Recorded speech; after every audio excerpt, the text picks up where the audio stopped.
Hey, friendo, Steve here. And Larson. And welcome back to Matt Chat. It's the show where we take a bunch of video questions from patrons, and they send us their videos, and then we respond to those questions. It's fantastic. It's going in raw, and you can participate too on the Patreon at patreon.com/Steve and Larson. If at the $20 level, not only do you have your video question on here, which I love these video questions, they're great, and we get the debut of the Waymaker today. He's been on here before. Has he? Yeah. Oh, it's been a little while though, hasn't it? It has. Okay, well, fair enough. We got a bunch of great video questions. We do. So not only do you get to put your video question on here if you're at the $20 a month mark on the Patreon, you also get the Friendo Care Package. You do. It's got a comic book, a bunch of stickers. Yeah. And for those of you who remember our old logo, it's got a postcard with our old logo on it and a sticker of our old logo. Yeah, it's a throwback. It's a throwback. It's vintage, and vintage is cool, Larson. Yeah, nostalgia, hell of a drug. Yeah, speaking of nostalgia, who's our first Matt Chatter today? Matt Chat Hall of Famer Thayer Thabata. Oh, man, talk about vintage.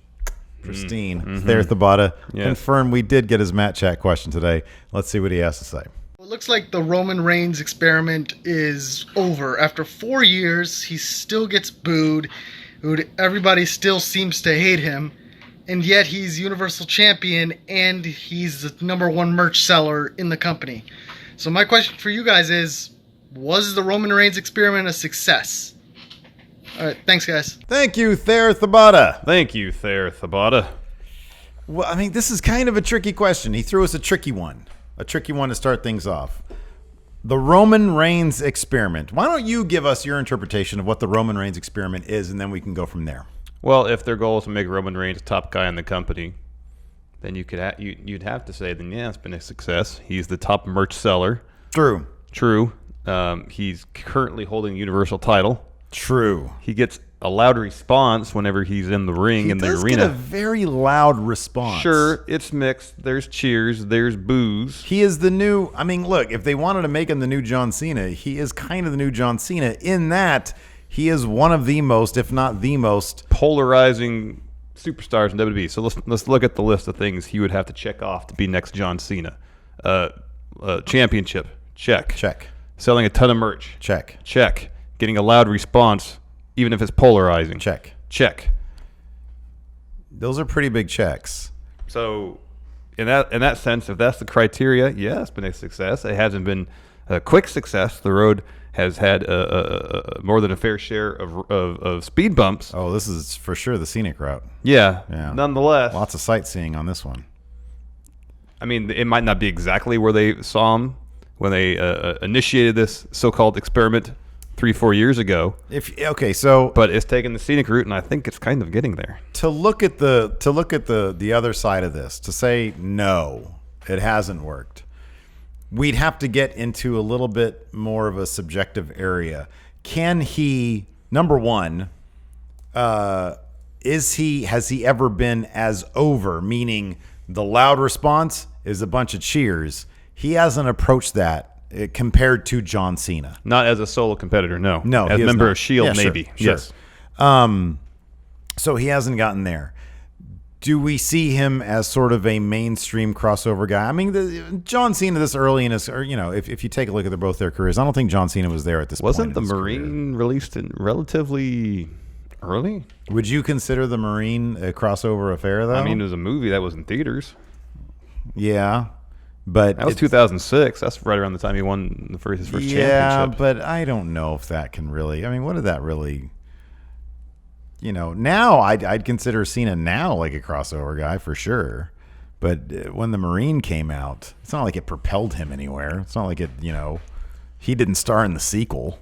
So because he wasn't it Mr. Anderson in the sequel? Yeah, I think so. He was too big of a star to star in the sequel. Yeah, maybe by that point. Yeah, he had eclipsed the Did Marine. Did he do another movie after that?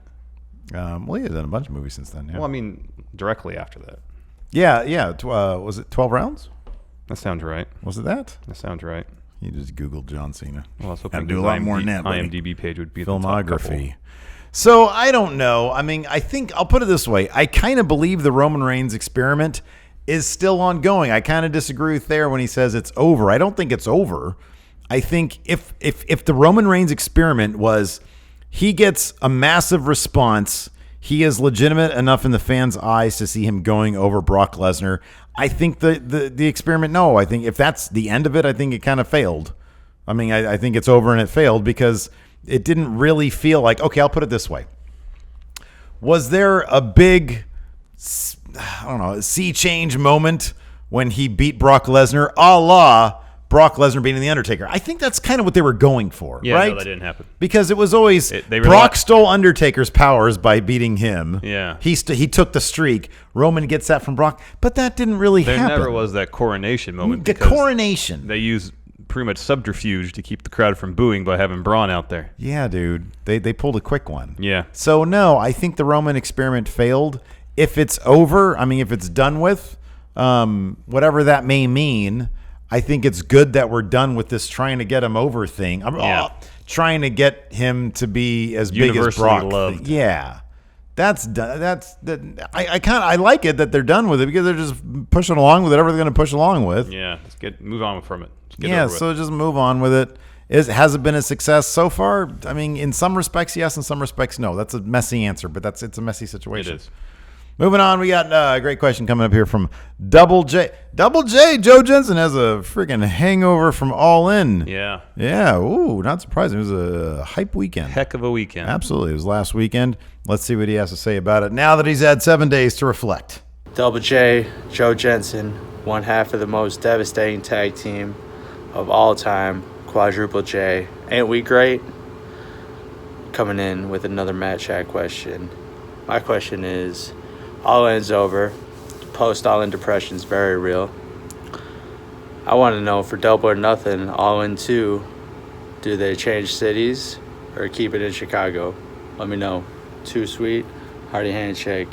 See ya. Thank you, Double J. Thank you, Double J. Ain't he great? Yes, he is. He got us a bunch of rock stars. He did. He brought us rock stars. Yes, that was very nice of him. Yeah. You can go first since I more or less went first last time. Where should All In 2 take place? So the temptation will be put in a different city. All In was great. Worked well. Worked great. Chicago's a great wrestling city. A great wrestling city. If it ain't broke, don't fix it. Ain't I great? Keep it in Chicago. Here's the thing about that. There's several things, but primarily. Well, yeah, the logistics. Keep finding a place that you can fit 20,000 people in. Well, if that's their goal, I mean, more than that, it's we've seen with the New Japan shows. You know, the first Long Beach shows. Boy, they bungled those. Go ahead. Sold out immediately. Second one sold out pretty quick, and then Cow Palace didn't sell out. Nobody gives them enough shit for that rollout. And they should. I don't think the next Long Beach show coming up end of this month has sold out yet. Yeah. You know why? They're coming too often. Yeah. Shows too close together in the same region. Yeah. And that's my worry. Granted, they'd be a year apart. The thing about All In, people are going to fly in from all over the world to see that show. They did in Chicago, and if they manage to somehow build a fraction of the hype around All In 2, people will fly in for that show too. So in a certain sense, where it's held is kind of not really that important because people will go there anyway. Yeah. Chicago was great. Great host city. Venue was fantastic. Everything was fantastic. No complaints about Chicago. However, for convenience of me, for my own convenience. Okay, yeah. If I had to Golden pick, One Center. Well, I'm not going to. Sacramento's not going to get it. Within the realm of possibility. Aww. And this is something that the Young Bucks and Cody mentioned on Talk is Jericho when they made an appearance there right before All In. Ontario, California. That's where the Young Bucks are from. A homecoming for them. Okay, all right. Narratively, that'd be pretty nice. Yeah. I think it might be a slightly larger building than the Sears Center. Okay. It's not going to approach the 20,000. They have to go to like the Madison Square Garden or something like that to get that kind of crowd. But you can have it in the greater Los Angeles area. I'm sure it's like an hour and a half from most of LA. Nonetheless. No, nobody cares about that. No, I know. Everybody will still drive out for it. Yeah. So I think in terms of the story of All In 2, that would be great. LA has got a thriving independent scene in its own right. Yeah. The last few times I've been in LA shows, whether it be the Staples Center or the American Legion Hall, hot crowds. Mm-hmm. LA is an underrated wrestling town. Yeah, true. I think Los Angeles would be a great choice. I have no more to add to that. Yeah, I don't know, you're probably right. LA would be good. What's the capacity for Cow Palace? 14? Okay. All I think so that could be an option. They mentioned that on Talk is Jericho too. They mentioned Cow Palace. They mentioned Ontario. Staples apparently has some sort of deal with WWE, so that's a no-go. They mentioned the Forum, which I'm not sure how large that is, but someone in chat, one of our videos or live streams mentioned it had a capacity of 17,000. I've only been there once. Oh, what has that? What? The Forum. Oh, okay. So I have... Yeah, you don't have to look it up. I can it's check okay. it right now. There's no need to do that. You're doing it anyways. I'm doing it anyways because capacity. There it is. Let's see. 17,505. Okay. All right. Well, there's a Honda Center in Anaheim too. That's capacity about 18,000. Oh, okay. So there's plenty of options, even if you take the Staples Center out of the equation, that can offer larger venues than the Sears Center in Chicago. I think the buzz would still be great in LA. Yeah. So yeah, but I think grander sense, as long as there's buzz around the show, people will fly in for it. Yeah, I get your point about New Japan. However, I do think that the once a year thing aspect to it, New Japan, they left a lot of money on the table when they did. So I totally get the 4,000 venue at Long Beach to kick things off. But then what was the second show was in no, it was Walter Pyramid. The second show was in Long Beach as okay. well. And the first one was like 1,500. It was 2,300. 2,300 at the convention center, and then Walter Pyramid is about 5,000. They sold that out. They should have gone to like 10,000. They should have went to the Long Beach Arena probably. Yeah, they should have gone to 10,000 immediately. And then went somewhere else in the States for the next show after that, not the Cow Palace. Yeah, because that's 3 shows within the span of about a year. Yeah, in the same geographical region. Yeah, that's a lot. Yeah, but maybe they didn't expect. Maybe their goal wasn't, to sell out 10,000 every time. Could be. Maybe their goal wasn't to make money. Anyways. Well, I think their goal first and foremost was to establish a presence here on the West Coast, which they hope would lead to money. Yes. Who's next? Next, we've got your Zodiac Killer. Oh, more all-in questions. Let's see what Steve Zodiac Killer has to say. Oh, very disturbing. Well, Stephen Larson, here's another Matt Chat question for you. Now, after the success of All In, hopefully doing All In too, but I'd just like to know what big indie stars do you think could join All In too? The only caveat is they can't already be in WWE, obviously, and a man, a woman, and a tag team. For me, it'd be LAX, Jimmy Havoc, and B. Priestley. I'd love to know you guys' opinions and thoughts. Too sweet and a hearty handshake, and I'll see you next time. Thank you, my Zodiac Killer. Oh, very crazy. Oh, wow. So All into Double or Nothing. Who should be there that here's wasn't a short there list. before? Neville. Neville's number 1 on the list. Neville, not on my list. This is really Who's number 1 on your list. I'm getting to it. Neville should be there. Minoru Suzuki should be there. Okay. Walter should be there. Okay. Will Ospreay should be there. Okay. If you want a tag team, give me Evil and Sonata. Yeah. Tournament women's wrestlers, Santana Garrett and Leva Bates. They were both at StarCast. Weren't on the actual card. That'd be good. Number 1 on my list. It's the H champion, Adam Mayhem. So how great would it be for Going In Raw for the H title to have a presence at All In, even if it's in the over the budget battle royal? Yeah, you can't argue with that. I wouldn't argue. Cannot. With that. Business wise, especially considering what he's currently doing to your personal bank account. You're sitting here, you're trying to buy a house, and then you have this guy just sapping you dry. I prefer not to think about it or talk about it. All right, fair enough. Just give your answer. Neville. It's Neville. I mean, come on, it's Neville. So my thing is, I hesitate to. I mean, obviously, look, this year was New Japan Ring of Honor heavy for obvious reasons. Like we all know, that's what it is. I really, really loved the players from the over the budget battle royal. I want more like guys who might show up here and there in Ring of Honor New Japan, but people who aren't necessarily affiliated, hardcore with those promotions. What about like true independence? Brody King, Darby Allin. There you go. Those are great names. Right Adam there. Mayhem. A true independent. No, man, we have him exclusive to Going In Raw. He's an exclusive Going In Raw wrestler. Yeah. Is he in Korea yet? I think he's like on a plane. Yeah. Still. Yeah, he's in Korea by now. Is he? I believe He so. just left yesterday. He said it was going to be like a 34-hour trip. By the time this video goes up, he'll be in Korea. Oh, by the time, yeah. He might be out by now. All right. Anyways, next. DJ Mott. DJ Mott. Let's see what DJ Mott has to say. Hey, Steve Larson, it is your Going In Raw sneakerhead DJ Mott here, back from the college dorm room. Anyways, you guys went to All In. Steve, Larson, you guys are both huge advocates for the women's Fatal 4-Way that was at All In. There were also a lot of other great matches. I haven't gotten to see most of them, but I've heard a lot of great things. Can't wait to see them. So, with that being said, what do you think that these guys and gals who wrestled at All In will benefit the most from? Will it be the match quality? Will it be the experience? Will it be the publicism? You guys pick a couple things, spout them out. Can't wait to hear. Too sweet. Ready handshake. Thanks, guys. Thank you, DJ Mott. Thank you, DJ Mott. So, what will the talents from All In?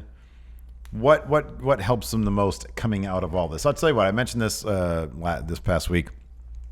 For my money, one of the talents that came in and generated the most buzz was Jordan Grace, the lone female competitor in the Over the Budget Battle Royal. Eliminated Brian Cage, had like a face-off with him. That was fantastic. Came so close to winning it, but then I think she was eliminated by Bubba Ray, which got a ton of heel heat on him. Oh, yeah. So that was great. So I think being one of the there was a lot of wrestlers out there. A lot of wrestlers didn't get on the show, and so it was kind of rarefied air for those competitors. I think just being there, being part of All In, you can now hang your hat on that. That's pretty big, just being part of the show. No, I agree. It's being a part of this historic occasion, getting even just a piece of the buzz surrounding All In, just attached to your name, is huge. Yeah. Put that on your resume now, and people say, oh, wow, this competitor was at All In. When they're analyzing the resume to book them for a show, it says here you were at All In. Would you consider yourself a team player? Well, I'm All In, so yes. Okay. Good to know. And hopefully their POs can increase a little bit thanks to their participation in All In. Moving on. Name one incident where you found yourself to be a team player. When's the last time you had a job interview? Probably from Machinima? Yeah, probably 2008. You remember any of the questions from your interview? Nope. Actually, I don't think I had an interview for that. Oh, look, a hot free agent over here. Not a formal interview, at least. Yeah. Don't well, remember. You knew Ron before all that. He brought you on, so there you go. Yep. I didn't have an interview for Machinima either. No. You were strictly voice talent initially. Exactly. My credentials spoke for themselves, quite literally. Moving on. Next, Wayne Maker. This might be my new favorite Matt Chat. Very dramatic. Question. It's like all the. It's like a Phil Collins video. It is. Or an album cover, at least. Wayne Maker. Let's take a look. Hello, Tossers. It's Wayne Maker here. Now, I know you like to nut all over the Undisputed Era, but they've got a rivalry with British Strong Style. And when Bob Fish gets back, that means there's going to be 4 of them and 3 of British Strong Style. Now, I want to make an addition to British Strong Style to even the numbers. So, I would pick either Jimmy Havoc or Will Ospreay. Now, I would like Larson to advocate for Jimmy Havoc and Steve to advocate for Will Ospreay. Go, wankers. Thank you, Wayne Maker. I can feel it coming in the air tonight. All right. Bell ends. So Wayne Maker's question is, to even the numbers between a fully healthy Undisputed Era and British Strong Style, who needs to join British Strong Style? I have to say Jimmy Havoc. It's a great choice because Jimmy Havoc brings something that nobody else in that feud brings. Yeah. A little bit of crazy. Danger. Yes, Ooh, danger. Edge. Yeah, he's known for doing the hardcore type stuff. Oh, man. No one else really involved in any of this does the hardcore type stuff. Here's the thing about Jimmy Havoc, too, is that he's a little on the smaller side, as is Undisputed Era. So it's not like because you got a smaller guy, you're not giving up any size because all them Undisputed Era guys are teeny tiny. Well, not teeny tiny. There's average size gentlemen. I mean, even British Strong Style are teeny. All wrestlers are teeny tiny these days. Yeah. I mean, that's one thing I was talking to you about at All In and StarCast. You know, with the exception of guys like Punishment Martinez, Brian Cage, yeah. Man, they're just normal sized dudes. I love that, man. Opens up a wider variety of wrestler. Exactly. So I am tasked with trying to come up with a reason why Will Ospreay, why the best wrestler on the planet that isn't named Kazuchika Okada should be part of British Strong Style, taking on Undisputed. Well, it's Will Ospreay. He's one of the best wrestlers on the planet, so of course he should be invited to take on the Undisputed Era. He might actually tip the scales against them, but he won't because they're Undisputed Era. And that's undisputed. Yeah, well, I mean, come on, it's Will Ospreay. He's like one of the best wrestlers. Yeah, I mean, it'd be ever. great and all, but still, it's Undisputed Era. Yeah. Who goes over? Well, Undisputed Era goes over. And that's Undisputed. I don't care if it's Jimmy Havoc, Will Ospreay, or Luthez. Yeah. It's the Undisputed Era. Undisputed Era goes over, yes. You can have a team. Let me ask you something. Who wins with this team? Hulk Hogan, Ricky Dozen, Luthez, and Stone Cold Steve Austin versus the Undisputed Era. Who goes Undisputed over? Era. Undisputed Era. And goes that's over. undisputed. Ricky Dozen. That's great. Next, Joshua Martinez. Let's see what Joshua Martinez has to say. He's on the move, too, in this video. Hey, friendos. Quick question. So, obviously, Neville didn't show up at All In. So, where will he show up? And how soon? Could it be at the Long Beach show for New Japan? Or the Ring of Honor show? Maybe Progress at the Wembley? What do you guys think? Thank you, Joshua. Thank you, Joshua. I will go first. Yeah. As much as I would love, I love your answer here. I won't spoil it, but I love your answer. Good answer. However, I do feel that prior to doing what you're about to say, he should show up at a Progress show. So they're going to be at Wembley soon? Is that soon? Is that the thing coming up? Yeah, Wembley Arena. All right, cool. I got to catch up I freaking love Progress, and I got to catch up on it. They do good stuff. Their packaging for their videos is so perfect. Neville would be a hometown guy, basically. I mean, hometown. I say the UK. I don't know exactly where he's from. But yeah, have him show up in Progress. You want to see a crowd. So here's the thing. If he were to show up in New Japan, for example, which may or may not be your answer, there will be an audible gasp because New Japan crowds kind of just gasp. They don't start losing their shit. They just go like that. In the UK, where Wayne is from, they lose their shit. And I want to see his debut come with a response of people losing their shit. So that's what I want to see. And it doesn't even have to be Wembley because that's big. I want like a small, sweaty, Progress venue of 1,000 people just going ape shit for this special historical moment.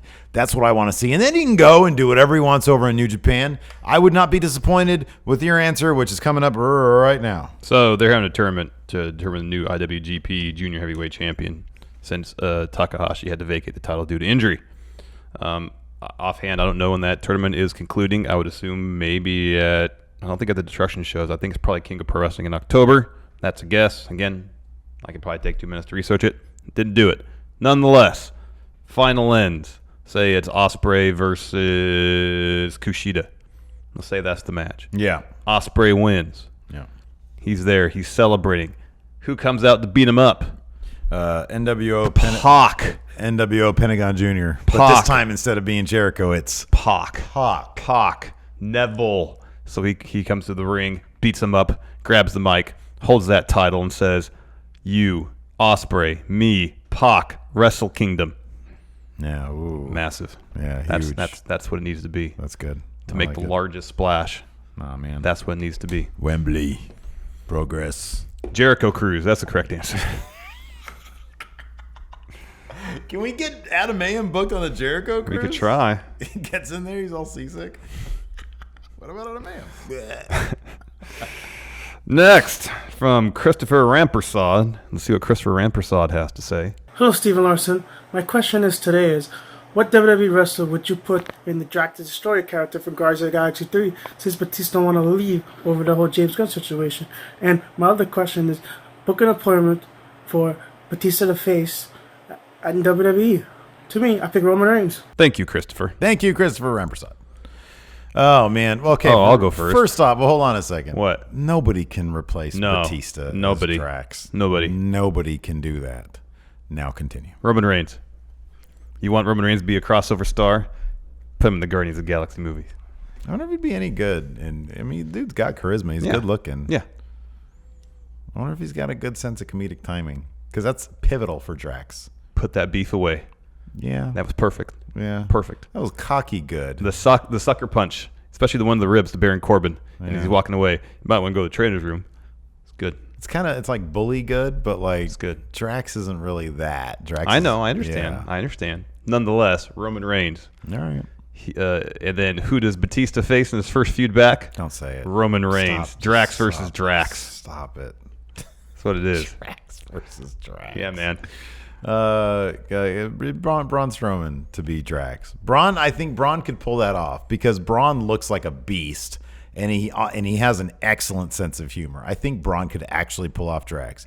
That being said, nobody can replace Dave Batista.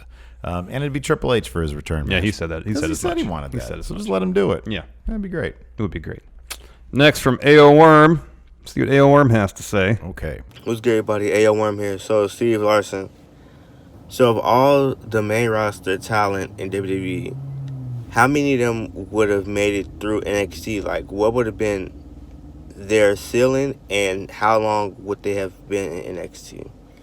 All right, guys, take it easy. Too sweet, hearty handshake. Thank you, AO Worm. Thank you, AO Worm. Again, he's also like hovering in the darkness. Yeah. Weird.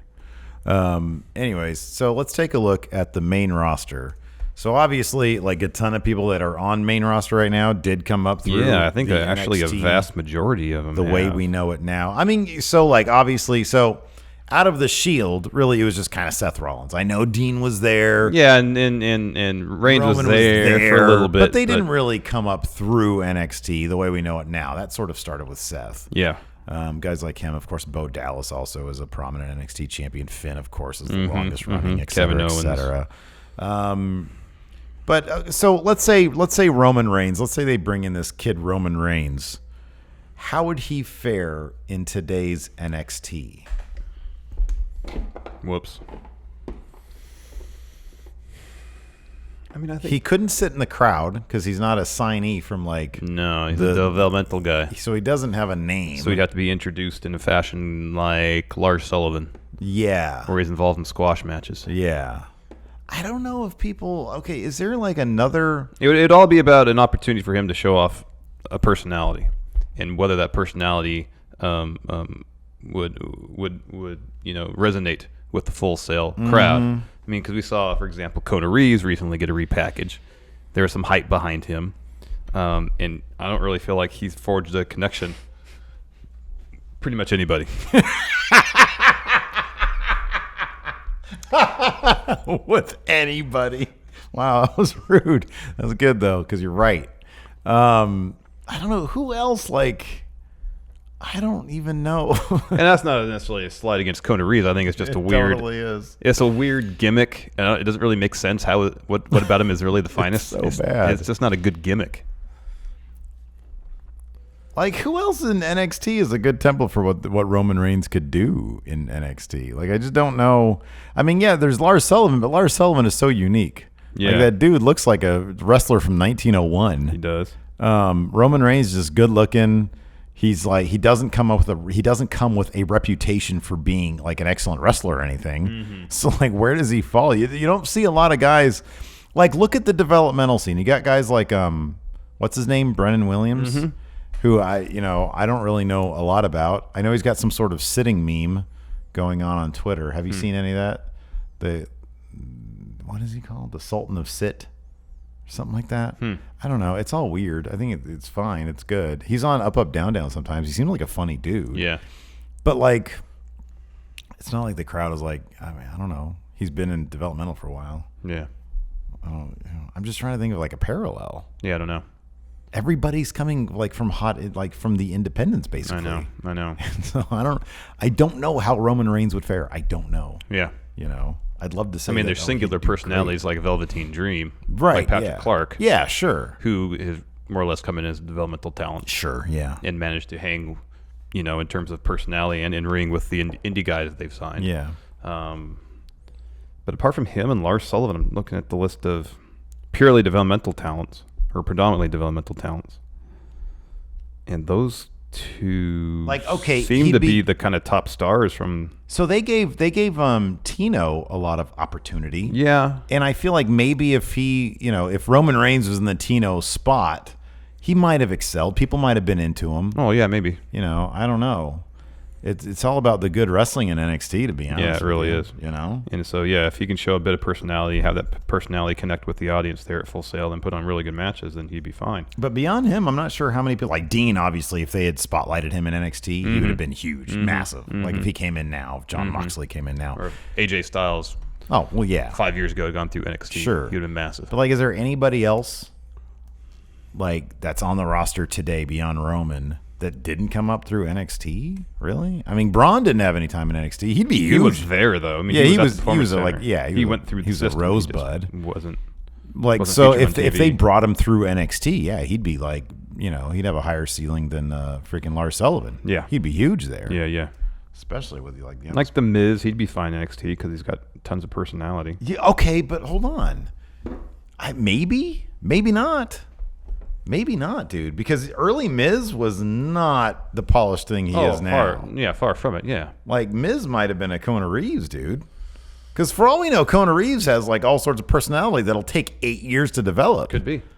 So Miz, I don't know if they just. It depends. If they brought in some dude from like the real world, I don't even know if that's on anymore. I don't know either. So like Jersey Shore, whatever the fuck is on now. Jersey Shore's not anymore either. Yeah, that's been long gone. I know. But something like that, the crowd would shit all over that. I honestly think the Miz would wash out. You never know. Crowd would shit on that, man. Maybe. Okay. All right. That's continue, it. I guess. Yeah, that's it. Next question from Steven. Me? Steven, not you. Different Steven. Let's see what Steven has to say. My question No, not your is, question. what are we Different getting question. for lunch today? I already had lunch. Let's see what Steven has to say. Why didn't you invite me to lunch with you? Constantú friendos, agus an bhfuil tú go maith. This is Stephen here, your Irish linguistic expert, here with another Matt Chat question. So today I was thinking about title reigns. Recently, Dolphin said faced off for the Intercontinental Championship. Dolphins won it about 7 times or something. That was Seth's second time winning it. So, does a title reign, the length of it, matter more than how many titles won? We've Ric Flair, who had many lengthy reigns, but won it 16 times, and that's the record to beat. And Dolph's won a lot of championships, but we also look at Dolph as kind of a B, C-list player, whereas Seth is the man. He's the workhorse, he's the man of the hour, but he's not Leo Rush, but you know what I mean. So, what matters more, the amount of titles won, or the length of title reigns, or how significant you make the reign, and which is more significant? Too sweet? Hearty handshake. Thank you, Stephen. Thank you, me. No, this isn't you. Oh. It's different, Stephen. Length of reign. Oh, so, I mean, obviously there's, you know, the scene is about to, Cena at one point, at some point, it's probably going to break Ric Flair's record. That's like a thing, you know. People do make a big deal about that. But if you think about it, isn't it like length of your reigns? It's a matter of dominance versus kind of dependability. If you got a ton of reigns, that means the company sees you as dependable. They can put the belt on you, you'll make money for the company. Yeah. So one's a matter, I think, of marketability, whereas the other one is more a mark of, I mean, they both can be a mark of marketability. But if, like for Lesnar, for example, they really wanted to establish that Universal title as something. So they put on, you know, the most legitimate fighter they had. Mm-hmm. And yeah, he didn't defend the whole title a whole bunch. His matches weren't great. Mm-hmm. But I think to a certain extent, they managed to establish the Universal title as something important because he had a lengthy reign with it and because he was legit. Yeah. I'll put it this way. So Stone Cold Steve Austin had 4 runs? Something like that. And none of them were terribly long. And none of them were long.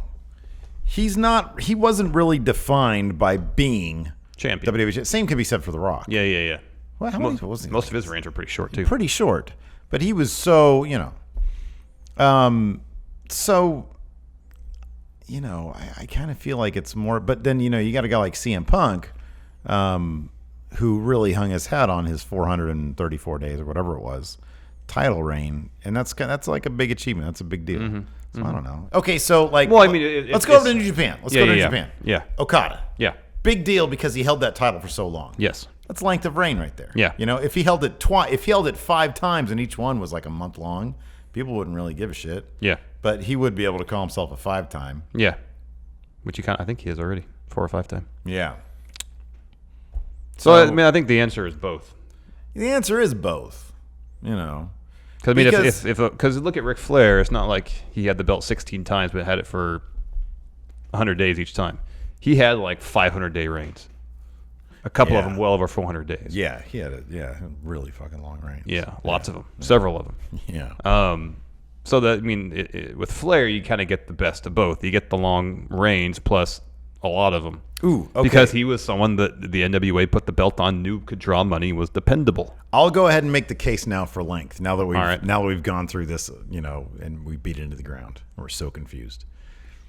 Whenever people ask us, who's the next guy to have something that's ridiculous?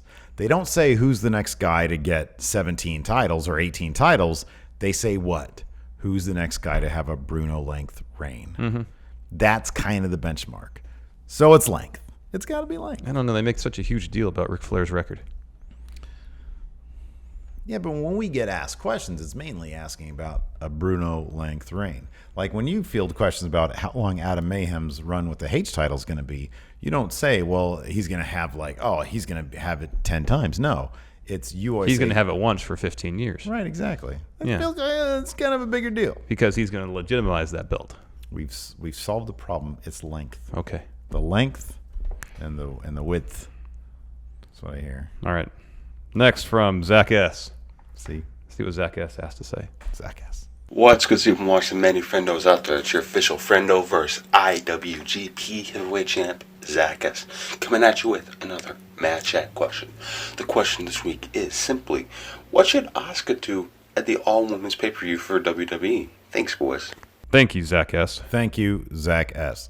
Asuka should do whatever she wants, but more importantly, she should win a goddamn title at Evolution. I know. Finally, it's been a year almost since she's been brought up to the main roster. What the hell? She really should have won that title at WrestleMania. Yeah, she should have. Yeah. Do something important, at least. Do something important. She should win a title. That's important. Yes. And have it for a very long length. Yes. Of time. And then when she loses it, get it again, and get it again, and get it again. So she'll have both length and numbers of lengths of title reigns. Yes, yes, and That's yes. what she do because she's Asuka, and they have royally fucked her up since they brought her up. Pretty much. So continue. Is Asuka now the worst NXT call-up blunder? Given what her potential was, yeah. Yeah. Given what she should have been, and what she is, yes. Next up from Minnesota Joe. Let's see what Minnesota Joe has to say. Hey, Steven Larson, Minnesota Joe here, outside at my house, and just got back from school in the gym. Speaking of the gym, when I work out, I like to listen to wrestling themes, either from New Japan or WWE or wherever, and I love them. They really help you work out. So my question for you this week is, what company has the better themes, WWE or New Japan Pro Wrestling? I can't decide. They both have awesome themes. Thanks, friendos. Too sweet and a hearty handshake. Thank you, Minnesota Joe. Thank you, Minnesota Joe. I'm going to go first here, Steve. It's New Japan Pro Wrestling, one of the most iconic pro wrestling themes right now. One you were pining to hear at All In, Bullet Club. Yeah, man. Yeah. It's got great lyrics and everything. Yeah. And then you got Kenny Omega's. Yeah. Exactly. No, it's good stuff. And also the greatest theme song of all time, Kaze ni Nare, Minoru Suzuki's theme. I mean, I can go on and on. The great themes. I feel like that's Rainmaker. Such a Okada's themes, silly great. thing to say. The old version and the new one, both great. Yeah. What? Yeah. Tanahashi's inspirational. Love and Energy. No, I don't like Love and Energy. I don't like either of those things. Why not? Overrated. Give me money and survival skills. New Japan. Evil's theme's really good. Naito's theme's really good. Yeah, Sonata's theme's really good. Yeah, not really. Yeah, they are. No, they're good. Guerrillas of Destiny theme is really good. Yeah, it's good. It's good. I'm not saying they're bad. They're good. Prince Devitt's old song is really good. Real Rock and Rolla. That you can actually hook me with that one. There you go. Real Rock. That's all weird. Yeah. Dude, come on. The CFO $, they're killing it right now. Come on. Shock. This unit. That come on. No, they've done Undisputed good stuff. Era. Listen. Undisputed Era. You got just the number of hits they've come out with. Undisputed Era. Aleister Black. Asuka's theme song. Street Profits. I bring the cane like nobody am in a band of descent. That's great. Bianca Belair's theme song is great. They have such a width and breadth of variety with their output that always exactly match. Now, granted, they went through, was it them that did Kevin Owens and Seth Rollins? Kevin Owens, Seth Rollins, Dean Ambrose all sort of had their songs drop around kind of the same time. They all kind of sound the same. They all kind of sound the same. But we're past that by now. Glorious, the theme song Glorious. Shinsuke Nakamura's original theme song and his remix with the rapping guy on it. It's, dude, come on. There's no question here. It's CFO $. It's WWE for sure, and that is undisputed. No, Kaze Nina Ray is better than any of them. Shock the system. Kaze Nina Ray. That is so overrated. Oh, get out of here with that. So everybody says Kaze Nina because Minoru Suzuki is great. Give me a break. It's the a great theme song. is overrated. No, it's the best. It is. It's the absolute That's best. so silly. You have no heart. You're not willing to be inspired by music because the chorus of that Wow, is pure wow, inspiration. you're going dark. You're getting really personal. I am now. getting personal. Well, you need to know open what? your heart. Man, screw you. Open it How to about inspiration. that, man? I'll go you one better. Fuck you. It's not terribly clever. Anyways, next up, Stephen Cupers. I'm sorry, man. I shouldn't have said fuck you. Yeah, that was rude. I shouldn't have said that. I'm just telling you to open your heart up. I take back fuck you. I don't know if Can I take back fuck no, you? I'm not accepting that. Oh, man. I feel so bad now. You should. Well, from the bottom of my heart, no fuck you.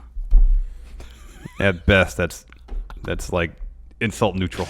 Oh, man. You know, put little tie our binds back together as Stephen Cooper's question. Yeah, let's see what he has to say. Hey, friendos, this is Stephen Cupers coming to you with another Matt Chat question. Now, Stephen Larson, what is the better WrestleMania 35 main event? And now we're not just talking about what's the best match going to be, but what's going to bring in the most money, what's going to help, sell more tickets. Is it going to be the Shield triple threat for the Universal Championship with the heel Dean Ambrose coming in as champion? Or is it Daniel Bryan versus The Miz for the the WWE Championship? So, let me know your thoughts. Too sweet, hearty handshake. Catch you in the next one. Thank you, Stephen Cupers. Thank you, Stephen Cupers. You want to go first? You can go first. Yeah, sure.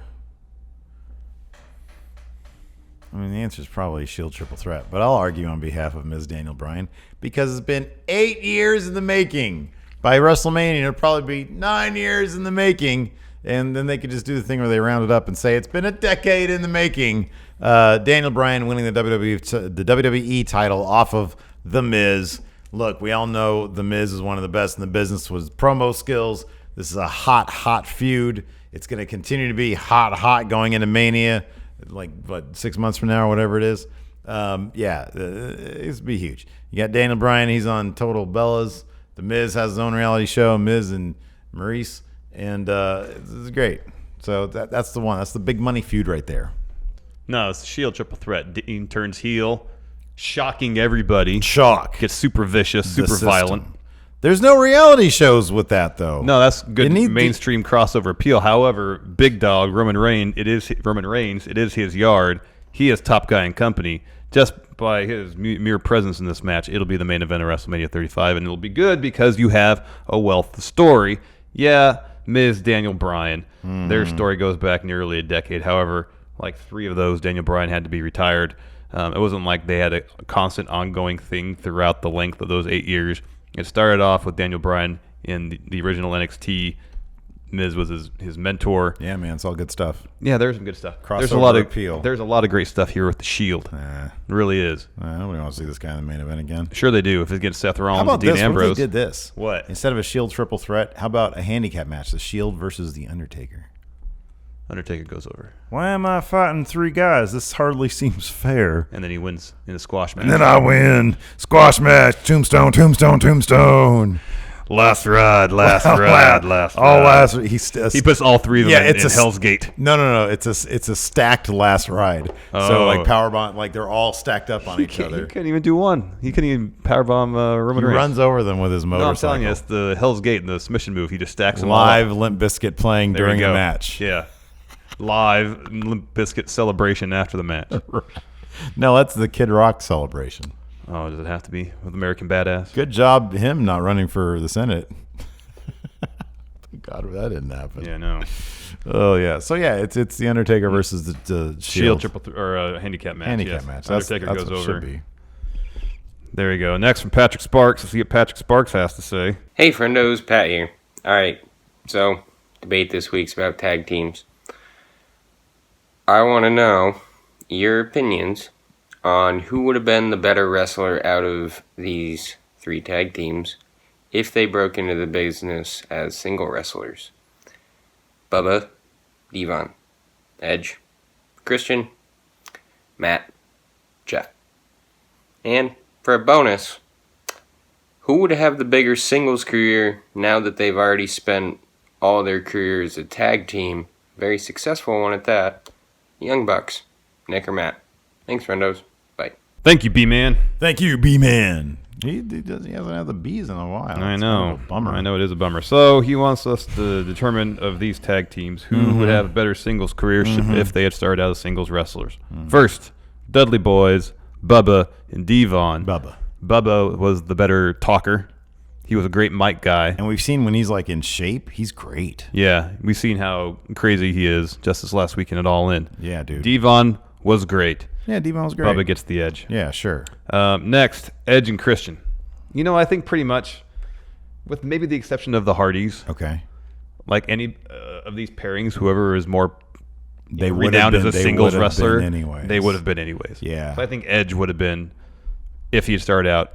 Well, he did start out as yeah, he did. wrestler, but if he had grown in prominence as a singles wrestler as opposed to tag team, I think he still would have gone down as the better singles wrestler. Again, no slight to Christian. Christian had a great career. Yeah, Jeff and Matt's kind of an interesting one though. Yeah, that one seems like more. I mean, like I kind of feel like Jeff maybe got the advantage with the singles push, maybe just because Vince liked him more. Well, right, because he was more of a daredevil, perhaps. Here's the thing about Jeff: do crazier stuff. This is why I think Jeff was more money. I think. Well, I think what you said is true. I think, yeah, he did the crazier stuff. You know how certain people simply have that intangible, natural charisma that with him truly rock star quality. He always had that way more than Matt Hardy. No, did. I agree with that. Way more, and I think that pushes him over the edge. I really do. I can't see a scenario. I mean, Matt really shined through doing the broken stuff. It's like totally, and he was the star of that completely. And Jeff would never been able to have taken the lead in that. That being said, Jeff is so much just cooler than Matt that I think that it always would have been Jeff. Yeah, probably. Regardless. Now here's an interesting one. I get Matt and Nick Jackson. It's Matt. He has older brother vibe to it, and that's just more compelling. Maybe he did most of the talking at the end of All In. Yeah, after the show went off the air. Yeah, you can tell he's the older brother. Yeah, like you can tell. Yeah. So yeah, it's Matt. I mean, because beyond that, there's no discernible difference. In the ring, can you tell a difference? Nick is. I mean, everybody always says he's the most athletic of the two. Okay. Right. So in terms of in-ring stuff, Nick might have the edge. Maybe. I honestly can't tell the difference. Doesn't matter with them anyways. They said they're never going to break up. Yeah, they don't want to do that. They want to be a tag team. That's smart. For life. That's smart, man. Absolutely. Exactly. Next from TNA for Life. Let's see what TNA for Life has to say. What is up, friendos? It's your boy TNA for Life, here for another Matt Chat question. My question this week, Steven Larson. If you could take anyone in WWE, under the WWE umbrella, no matter what show they are in, take 2 guys, put them together to form a tag team, who would it be?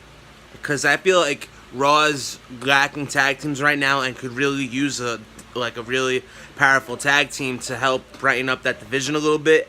I'll tell you who I would put together. Keith Lee and Leo Rush. So tell me, if you could take any 2 guys, have them team up, who would it be? Thank you very much. Too sweet. Hearty handshake. Peace out. Thank you, TNA for Life. Thank you, TNA for Life. You want to know the team that has all the money behind them? Like they would generate so much money. Who? Cedric Alexander, Mustafa Ali. They're 2 of the guys we always point out on 205 Live who, if they don't go to main roster, that would be an absolute tragedy.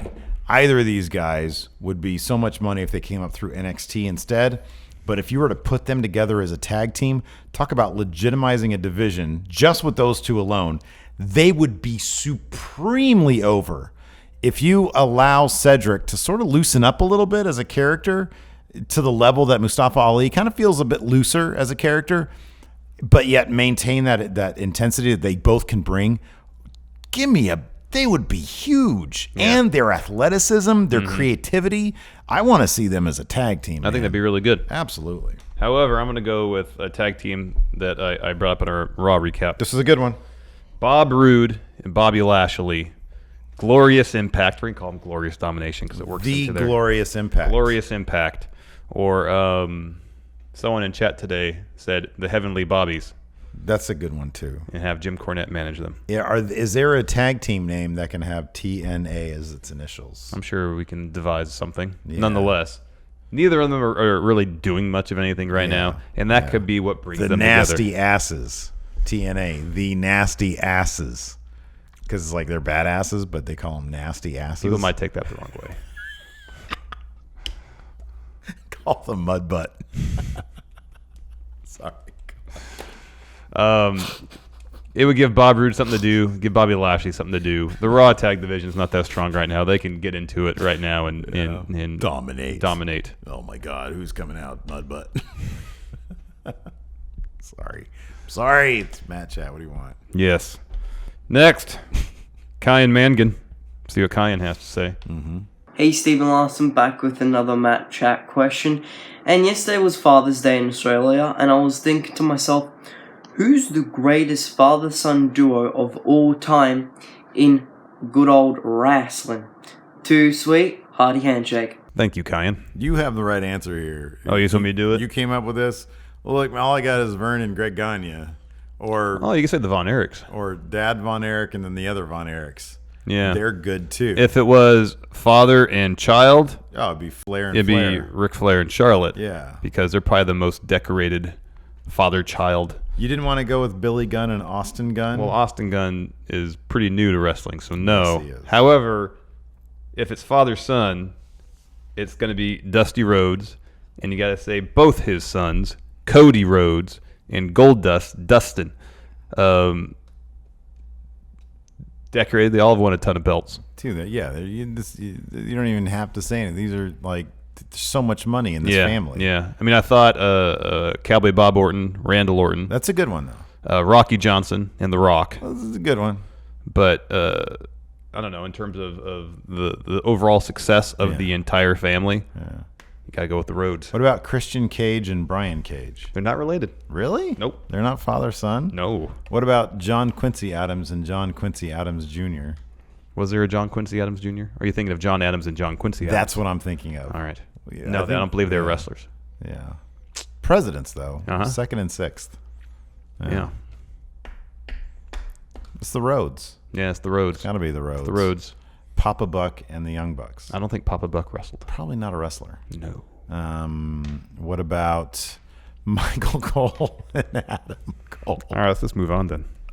Loki from the Freak Legion. Yes. Let's see what he has to say. He's got such a kind face. I'm kind of thinking that he's not a villain anymore. He's not a henchman anymore. Doesn't seem like he's it. He's a baby face. Let's see what he has to say here. Okay. Hello, Stephen Larson. Lucky Richard here. No gimmick today, but I do have a special message. In April, I'll be taking Nemo on her fantasy vacation to Osaka. Hello, Nemo-jin. Happy birthday, Merry Christmas, and I'm broke now. But that brings up my question for you this week. My question for you is, besides Japan, because, where would you think a fantasy vacation for a wrestling fan would be? Where would you go? What would you do? Have fun with the debate, and I'll see you soon. Thank you, Loki. Thank you, Loki. Oh, man. So, I know you were already putting in my answer as what your answer is going to be. But then I stopped you and said, oh, no, it's not the obvious one. It's not the territory of the Waymaker himself or Progress Wrestling. I'd take me to Mexico to go see Triple Mania, get a Mad shirt, and soak in all the... Here's the thing about Mexico, more than any other... Well, maybe Japan. Here's the thing about Mexico. Lucha Libre is... Talk about crossover mainstream. El Santo revolutionized their film business. Mm-hmm. They have Many. I am astounded every single week when I read the attendance figures on all the Lucha promotions, AAA, CMLL, The Crash, and others. They sell out on a regular basis, like 10,000 seat arenas for just regular shows. They have comic books that are like read by adults that are Lucha. Lucha is part of their culture. It is a deeply ingrained part of their culture. El Santo, when he passed away, he had like one of the largest attended funerals like ever on the planet. That was huge. So I would go to a place, I would go to Mexico where the Lucha culture is so deep and so revered. That would be, I think, a dream situation for pro wrestling. That's a good answer. That's a really good answer. That's a great answer. I'll say United Kingdom. That's a good one too. The wrestling scene over there is thriving.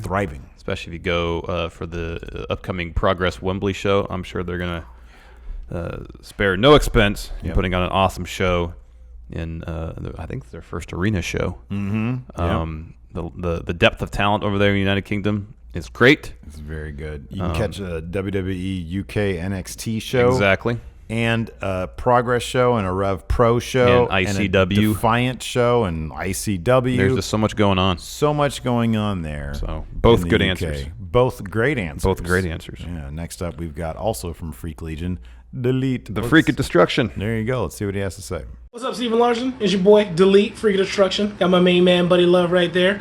And my Matt Chat question this week is, after watching All In and seeing how well Stephen Amell did, pretty good job, right? He gets the ladies. Where'd you come from? Anyway, what celebrity do you think could transition into being a good wrestler? Also, side question, which celebrity do you think would be an awful wrestler like David Arquette? Anyway, too sweet, hearty handshake. Out. Thank you, Delete. Thank you, Delete. We've answered variations of this question before. My answer is always the same. It's LeBron James. Okay. He's the greatest athlete in the history of professional basketball. Greatest athlete to ever play the game. Good comedic actor too. Yes, he's like got tons of personality and charisma. He was like one of my favorite parts about Trainwreck. It's pretty much him and John Cena. Him and John Cena. It's weird that they didn't really like. Bill Hader should never be the straight guy playing to everybody else's comedy. I know. That dude is one of the most gifted comedians. I know. Going today. Yeah, and to answer the second half of his question, pretty much every celebrity should stay away from wrestling. It's very hard. It's real. So he pointed out the Stephen Amell match. Yeah, that illustrates just how difficult it is.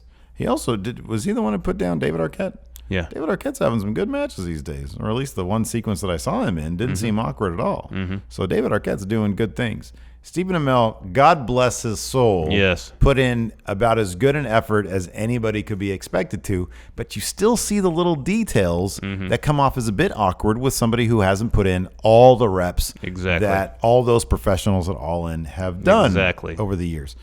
And so that's why I agree with you. Celebs should stay away from the wrestling ring. It always just comes off as awkward. Even, look, I think Ronda Rousey is beating expectations, but not by much. So there's still some awkwardness here. Brie Bella, she's been wrestling for how long, and she still can't figure out how to do a suicide dive. So there you go. All right. Next, the Enforcer with a text question. Celebrity who should Terry Crews. Yes, Terry Crews for sure. That dude is like maybe the most charismatic man on the planet. Oh heck yeah. Text question from the Enforcer, Stevie Bradley. He has to say, sorry, Stephen Larson, I have to text this to you. Give me your favorite thing you saw at All In the weekend. What was the worst thing? Thanks, guys. It was the favorite thing. Stone Cold ET. That's on the vlog. Good. Yeah, that was. I was completely unfamiliar with Stone Cold ET. I didn't know he was a thing on YouTube. We checked that out after we witnessed Stone Cold ET in person. From our vantage point, it was simply a dude and his girlfriend or lady friend or whatever, dressed up as Stone Cold. He had an ET rubber mask on. He had a Stone Cold vest and some jeans. He just sauntered up to an empty table at StarCast on the final day when it was kind of clearing out.